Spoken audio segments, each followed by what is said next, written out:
From ABC, this is World News Tonight with Peter Jennings. Good evening. We begin tonight with the widespread apprehension about and anticipation of a ground war between Iraq and the Allied coalition. The commander of British forces in the Gulf said today that such a war is inevitable. The French President, Francois Mitterrand, goes even further and says sometime in the next 3 weeks.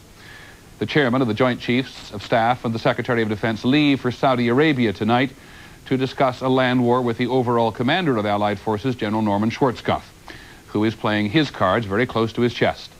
ABC's Sam Donaldson spent the day with him. General Schwarzkopf spent most of the day in a forward area near the Saudi Arabian border, behind which Iraqi forces wait. This tank unit is about 10 miles from the border. General Schwarzkopf has come here today to check the morale of his troops and see whether they're ready to go if that's necessary. The troops seemed up and ready to go.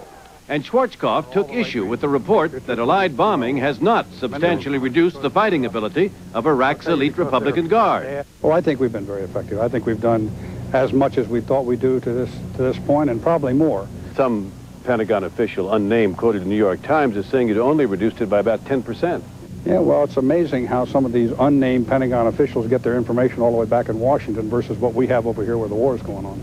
So that guy was wrong? I would say he's wrong, yes.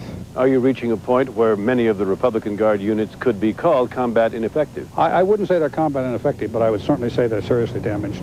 Schwarzkopf conferred today with some of his forward commanders in preparation for sitting down with Secretary Cheney and Joint Chiefs Chairman Powell over the weekend. He wouldn't disclose what his recommendations for a land war timetable will be, but he does not sound like a man ready to rush into one. Do you think a ground war can be avoided? Can air power do it by itself?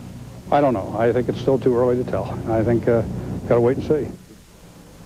Schwarzkopf will make a recommendation, but of course only the president will make the final decision.